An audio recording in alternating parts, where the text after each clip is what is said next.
नमस्कार दोस्तों, किरण की रसोई से में आप सभी का स्वागत है। आप देख रहे हैं ये कंसिस्टेंसी है हमारे आज के लड्डुओं की। तो आज हम सीखेंगे दूध लड्डू। उसके लिए परफेक्ट बूंदी कैसे बनाएं, तो आइए झटपट से ये टिप्स के साथ सीखें। दूध लड्डू बनाने के लिए हम 1 कप बारीक बेसन लेंगे। बेसन में हम 1 कप दूध थोड़ा थोड़ा डाल करके इसका घोल तैयार करेंगे। दूध से बनाते हैं इसलिए इस बूंदी का जो कलर है वो ब्राउन कलर आता है और वो टेस्टी और सॉफ्ट और जूसी लगती है हमारी ये बूंदी। तो हम इसको अच्छे से थोड़ा थोड़ा डाल करके लम्प्स फ्री तैयार कर लेते हैं। तो अभी हमने 1 कप दूध पूरा डाल दिया है और जब हम इसको रेस्ट पे छोड़ेंगे और बाद में अगर आवश्यकता लगेगी तो 1 से 2 चम्मच दूध हम और ऐड कर सकते हैं। तो हमने अपना घोल इस तरीके से देखिए तैयार कर लिया है और अभी इसकी थिकनेस हमें बाद में पता चलेगी। तो इस घोल को हम ढक करके 10 मिनट रेस्ट पे छोड़ेंगे। एक कढ़ाई में हम 1 कप चीनी लेंगे और 1 कप ही हम इसमें पानी डालेंगे, यानी चीनी और पानी दोनों बराबर लेंगे। और अब हम चीनी को घुलने देंगे। तो हमारी चीनी घुल चुकी है और गुलाब जामुन की जैसी गाढ़ी चिपचिपी चाशनी बनानी है। इसमें कोई तार नहीं बनाना, हमें सिर्फ गाढ़ी चिपचिपी, जब हाथों में शहद जैसी चिपचिपी लगने लगे इतनी ही हमें इसको गाढ़ा करना है। इसमें हम 8 से 10 इलायची कुटी हुई डाल देंगे। आप चाहें तो इसमें केसर भी डाल सकते हैं, आज मैं केसर यूज नहीं कर रही हूँ। तो अब हम चाशनी चेक कर लेते हैं। बस हाथों पर इस तरीके से गाढ़ी लग रही है चिपचिपी, बस ऐसी हमें चाहिए। तो अब हम गैस बंद कर देंगे। तो हमारी ये गाढ़ी चिपचिपी हो चुकी है चाशनी। अब हम गैस बंद कर देंगे। मावा भी हम लड्डू के लिए घर पर ही तैयार करेंगे। तो एक कढ़ाई में हम आधा लीटर फुल फैट क्रीम दूध लेंगे और इसको मीडियम टू हाई फ्लेम पर अच्छे से गाढ़ा होने देंगे और फिर हमारा गाढ़ा मावा तैयार हो जाएगा। तो देखिए हमारा ये मावा रेडी हो गया है और ये मात्रा में जो है लगभग 1 कप है। तो जितना हमारा बेसन है उतना ही हम मावा लेंगे अगर आप बाजार से ले रहे हैं तो। और इसको हम अच्छे से देखिए इस तरीके से बनने के बाद मैश कर रहे हैं ताकि इसके जो रेशे हैं वो हट जाएं। और अब ये ठंडा होने के बाद थोड़ा और गाढ़ा होगा। तो अब गैस बंद कर देते हैं। लड्डू बनाने के लिए आज हम तेल का उपयोग करेंगे, लेकिन खाने में आपको बिल्कुल भी पता नहीं चलेगा कि हमने ये बूंदी जो है तेल में बनाई है। बिल्कुल घी वाला टेस्ट आएगा। और इसके लिए कोशिश करें आप थोड़ा छोटा वाला जो साइज हो कढ़ाई का वो ही यूज करें। तो इसमें मैंने छोटी कढ़ाई ली है और इसको मैंने आधे से थोड़ा सा ज्यादा भरा है। अब इस तेल को हम अच्छे से तेज गर्म होने देते हैं।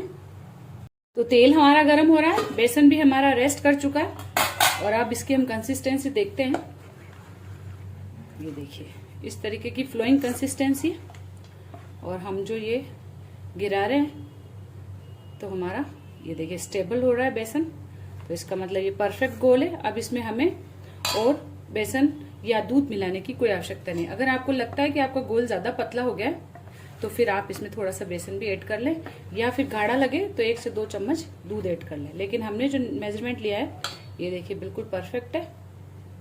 और अब इसमें हम सिर्फ 1 पिंच मीठा सोडा डालेंगे। इस सोडे को हम अच्छे से मिक्स कर लेंगे। सोडे से भी थोड़ा सा हमारा बेसन जो है पतला होता है।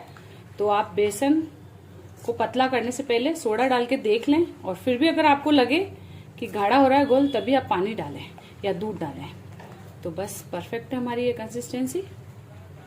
बनाने के लिए इस तरीके का स्टील का, लोहे का जो भी जारा हो वो यूज कर सकते हैं। लेकिन ये वाले जो दूध के लड्डू होते हैं इसकी बूंदी थोड़ी सी साइज में मोटी होती है। मोतीचूर के लड्डुओं का साइज होता है उससे थोड़ा बड़ा साइज होता है इस बूंदी का। तो इसलिए देखिए इस तरीके का मीडियम साइज का हमने झारा लिया है। तो इसी साइज का लेना है। अगर आपको बारीक पसंद है जिससे थोड़ा छोटा साइज भी ले सकते हैं, लेकिन ओरिजिनल रेसिपी जो है थोड़े बड़े साइज की होती है। तो ये झारा हमारा सही है। आंच हमारी तेज है, तेल हमारा बहुत अच्छे से गर्म हो गया है। बेसन को हम चम्मच से चला करके यूज करेंगे जब भी झारे पर डालेंगे। और झारे को हम बहुत ज्यादा ऊपर या बहुत ज्यादा नीचे नहीं रखेंगे, मीडियम साइज की ऊंचाई पर रखेंगे। और ये देखिए अपने आप गिरने देंगे। इस झारे को हमें कोई हिलाना डुलाना नहीं है, कुछ भी झटकना नहीं है। और जितना एक बार में आता है उतना हम गोल डाल देंगे। तो देखिए कढ़ाई हमारी भर गई है। तो अब हमारा ये जो जारा है इसको हम हटा लेंगे और जारे को हटाने के बाद आंच हम कम नहीं करेंगे, इसको अपने आप होने देंगे। जब झाग कम होंगे तब हम इसमें चम्मच चलाएंगे। तो देखिए जाग खत्म होने के बाद बूंदी हमारी ऊपर नजर आने लगी है। तो देखिए कैसी मोतियों जैसी हमारी बूंदी गोल गोल गिरी है, क्योंकि गोल हमारा परफेक्ट था। और इसमें हमें क्या करना है, इसका थोड़ा सा गोल्डन कलर का होने देना है बूंदी को। तो अभी आंच हम तेज ही रखेंगे और इसका अच्छे से कलर चेंज होगा तब तक हम इसको फ्राई करेंगे। तो इसका गोल्डन कलर कर लेते हैं हम। तो देखिए ये कलर चेंज हो गया है। अब इसको हम छलनी पर अच्छे से जरा जरा करके थाली में फैला देंगे। इस तरीके से तेल को अच्छे से निथारेंगे। देखिए बूंदी का कलर हमें इस तरीके का करना है और इसका साइज देखिए, आपको मैं पास से दिखाती हूँ। ये साइज बिल्कुल परफेक्ट है। और इसको हम इस तरीके से छलनी पर जरा करके एक्स्ट्रा जो तेल होगा उसे हटा देंगे। इसी तरीके से हम तेज आंच पर हमारे झारे पर बूंदी को डालेंगे। ये देखिए इसकी स्पीड देखिए दाने की, आंच बिल्कुल कम नहीं करेंगे। तो इसी तरीके से मैं अपनी सारी बूंदी का कलर चेंज करके छलनी पर निकाल लेती हूँ, फिर आगे मैं आपको बताती हूँ। तो देखिए हमारी कैसी मोतियों जैसी बूंदी बनकर के तैयार है। और इस तरीके के जारे से जो है ये इस तरीके की बनेगी, बड़े साइज की। और उसके अलावा जो गोल का माप बताया मैंने वो भी बिल्कुल परफेक्ट है। तो देखिए कितना सही नाप से हमने बनाया कि बूंदी हमारी बिल्कुल भी चिपकी भी नहीं है और एक एक मोतियों जैसी खिल करके तैयार हुई है। तो अब इसको हम चाशनी में डालेंगे। चाशनी हमने फिर से कम आंच पर गैस पर चढ़ा दी है और हल्की गर्म चाशनी में हम अपनी इस बूंदियों को डालेंगे और कम आंच पर इस बूंदी को 2 से 3 मिनट हम पकाएंगे ताकि अंदर तक चाशनी चली जाए। हल्की गर्म चाशनी होने से अंदर तक जूसी हो जाती है हमारी ये बूंदी। और बूंदी को हमने बाहर से बिल्कुल कलर चेंज होने तक एकदम से ब्राउन किया है। तो ये बूंदी जब चाशनी पी करके खड़ी हो जाएगी तब भी थोड़ी सी एकदम खाने में कड़क लगेगी, यानी कि आपको बाहर से बिल्कुल ड्राई ड्राई सा फील होगा और अंदर से काफी जूसी होगी। ये इस लड्डू की खासियत होती है। और कम आंच पर इसको लगातार इस तरीके से चलाते हुए हम पकाएंगे तो आप देखेंगे कि थोड़ी देर में हमारी ये जो चाशनी है ये सारी अंदर समा जाएगी। इतनी देर हमें इसको पकाना है। 1 मिनट हो गया है इसमें पकते हुए। अब हम कम आंच पर इसको ढक करके 2-3 मिनट और पकने देंगे ताकि ये चाशनी पूरी तरीके से अंदर जाके हमारी बूंदी जो है हल्की ड्राई हो जाए।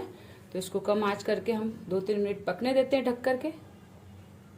तो अब देखते हैं हम अपनी बूंदी को। तो अब लगभग सारी चाशनी जो है इसके अंदर जा चुकी है। मैं थोड़ा सा क्लोज करके बताती हूँ। देखिए चाशनी अलग से दिख नहीं रही है, सारी चाशनी अंदर गई। और अब हम गैस बंद कर देंगे और इसे हम या तो इसी कढ़ाई में ठंडा होने देंगे या परात में फैला करके रखेंगे और इसको हम थोड़ा ठंडा करेंगे ताकि ये जो चाशनी पी करके सॉफ्ट हुई है ये स्टेबल हो जाए चाशनी। हमारी ये बूंदी जो देखिए पूरी अच्छी तरीके से सेट हो गई है और चाशनी अच्छे से पी चुके हैं। और ये देखिए ठंडी होने के बाद काफी थोड़ी मूड देखिए बिखरी बिखरी सी हो गई और दाना जो है काफी जूस पी चुका है। इसमें राजस्थानी खुशबू लाने के लिए हम इसमें 1 टेबल स्पून देसी घी डाल लेंगे। इस घी को अच्छे से मिक्स करेंगे। अब इसमें हमने जो मावा बनाया है ये वजन में लगभग 100 ग्राम है, इसको मिलाएंगे। और अगर आप बाजार का यूज कर रहे हैं आप उसे थोड़ा सा सेक करके भी डाल सकते हैं और थोड़ा डार्क सेकेंगे तो लड्डुओं की जो है उम्र बढ़ेगी। इस मावे को इसमें अच्छे से मिक्स कर लेते हैं हल्के हाथों से। इसी में हम थोड़ी सी गुलाब की पंखुड़ियां सूखी मिला देंगे। तरबूज के बीज या खरबूज के बीज जो भी अवेलेबल हो वो डाल दें। अगर आपको पसंद है तो आप इसको स्किप भी कर सकते हैं, ये बिल्कुल ऑप्शनल है। थोड़े से पिस्ता भी मिला लेंगे। ड्राई फ्रूट्स टोटली ऑप्शनल है। अच्छे से मिक्स कर लिया। मिक्स करने के बाद हमने हाथ को साफ कर लिया। हल्का सा पानी का मॉइस्चर रहना चाहिए हाथों में ताकि इजीली हम लड्डू बना सके। आप चाहें तो सिर्फ इसको ऐसे ही सर्व कर सकते हैं, लेकिन मैं इसके लड्डू बांधूंगी। आप चाहें तो इस मिश्रण को सिर्फ ऐसे ही आप चम्मच से कटोरी में सर्व कर सकते हैं, लेकिन मैं आज इसके लड्डू बनाऊंगी। लड्डू बहुत अच्छे लगते हैं दिखने में और खाने में। और चाशनी में जाने के बाद देखिए हमारी बूंदी जो है काफ़ी फूली फूली हो गई है। और अब हम इसका मीडियम साइज का छोटा लड्डू बनाएंगे। बड़े पसंद है तो आप बड़े बना सकते हैं। और हल्के हाथों से देखिए इस तरीके से प्रेस किया हमने, इसमें चाशनी और बूंदी हमारी अच्छे से सेट हो गई, तो लड्डू बांधने में बिल्कुल भी दिक्कत नहीं आएगी। है तो ऐसे रख लें, या फिर इस तरीके के कप आते हैं लड्डुओं के लिए, उसमें रखेंगे ताकि दिखने में भी अच्छा लगेगा और खाने में भी इजी रहेगा। तो इसको इसमें रख देती हूँ मैं। इतने मिश्रण में हमारे 15 से 16 लड्डू मीडियम साइज के बनकर के तैयार हो जाते हैं। और अब इसको आप चाहें तो पिस्ता से थोड़ी सी गार्निशिंग भी कर सकते हैं, तो ऊपर थोड़ा सा पिस्ता की चूरी लगा लेंगे। लड्डू देखने में और खाने में दोनों में अच्छे लगते हैं और घर के बने हुए हैं तो काफ़ी शुद्धता से बनाते हैं हम, और बिल्कुल घर की सामग्रियों से हम बना लेते हैं। कुछ भी हमें अलग से बाजार से कुछ लाने की आवश्यकता नहीं है। देखिए ये लड्डू बिल्कुल बाजार से किसी रूप से कम नहीं लग रहे हैं। और जब भी आप इसको बना करके सर्व करेंगे तो एक बार सभी पूछेंगे कि ये आपने बनाए, क्योंकि ये स्वाद में, दिखने में और बजट में बिल्कुल सस्ते पड़ेंगे। तो इन लड्डू को एक बार आप भी इस तरीके से बना करके ज़रूर देखें और मुझे कमेंट करके ज़रूर बताएं।